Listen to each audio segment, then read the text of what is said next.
Kerajaan Pedir. Sejarah, kehidupan, dan keruntuhan Kerajaan Pedir, termasuk kerajaan tua di Aceh, yang pernah menjadi pusat perdagangan dan sangat kaya. Terletak di kawasan Selat Malaka dan hampir berhadapan langsung dengan Malaka, kerajaan ini begitu makmur berkat sumber-sumber alamnya yang menjadi komoditas perdagangan dunia. Bahkan pada masa jayanya, Kerajaan Pedir pernah menguasai kerajaan-kerajaan di sekitarnya, termasuk Kerajaan Aceh. Sejarah awal Kerajaan Pedir Katatan, sejarah mengenai Kerajaan Pedir sangat terbatas dan banyak didapatkan dari berita-berita asing.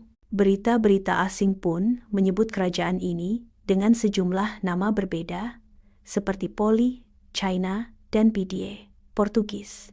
Fahien, seorang penjelajah Cina yang singgah di Aceh pada awal abad ke-5 menyebut bahwa Poli diperintah oleh raja yang beragama Buddha. Kemudian pada masa pelayaran dan perdagangan awal, wilayah Aceh, termasuk Pedir, dikenal sebagai penyedia komoditas pokok bagi negeri-negeri di berbagai belahan dunia. Para pedagang Arab dan Persia pun semakin membanjiri perairan Aceh untuk mendapatkan berbagai jenis rempah dan kekayaan bumi lainnya. Berita awal abad ke-16 Masehi dari Tome Pires mengatakan bahwa di Sumatera, terutama di sepanjang pesisir Selat Malaka, telah banyak kerajaan Islam, salah satunya Kerajaan Pedir. Selain Pasai, Pedir juga merupakan sebuah kerajaan dengan hasil alam melimpah dan menjadi pusat perdagangan. Produksi andalannya saat itu adalah lada, sutra, kapur barus, dan emas. Bersaing dengan Samudera Pasai, Tom Pires mengatakan bahwa Kerajaan Pedir menguasai kerajaan-kerajaan kecil di sekitarnya dan pernah berperang dengan Samudera Pasai. Peperangan itu mungkin disebabkan oleh persaingan dalam perdagangan, di mana para pedagang lebih sering berlayar ke Pedir dibanding ke Pasai. Sejarawan Portugis, João de Barros, juga memberikan beberapa catatan mengenai kehidupan Kerajaan Pedir. Dari semua kerajaan di pantai utara Sumatera, Pedir diakui sebagai yang terbesar dan lebih terkenal di kawasannya. Hal ini karena para pedagang dari barat ataupun dari timur bertemu di wilayahnya untuk mencari semua jenis barang pokok. Beberapa catatan penting mengenai Pedir juga pernah diberikan oleh Ludovico di Vartema,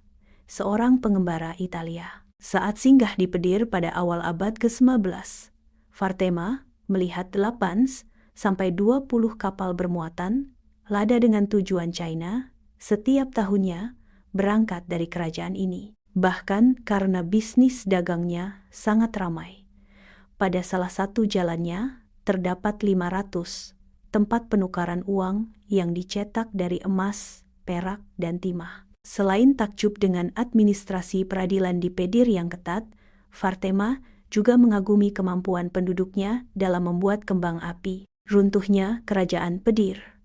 Kerajaan Pedir mulai mengalami kemunduran saat Malaka jatuh ke tangan Portugis pada tahun 5011. Pasalnya, para pedagang Islam yang semula singgah di Malaka pindah ke Aceh.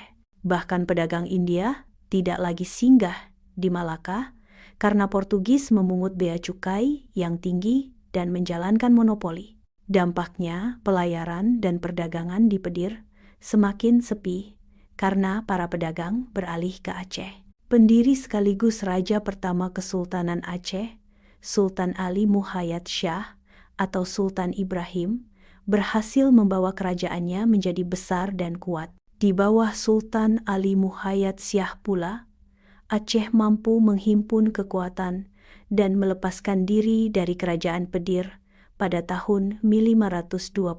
Kemudian pada tahun 1522, Kerajaan Pedir ditaklukkan dan sejak itu menjadi bawahan Kerajaan Aceh. Kedekatan hubungan Pedir dengan Portugis disinyalir menjadi penyebab utama tindakan militer Aceh.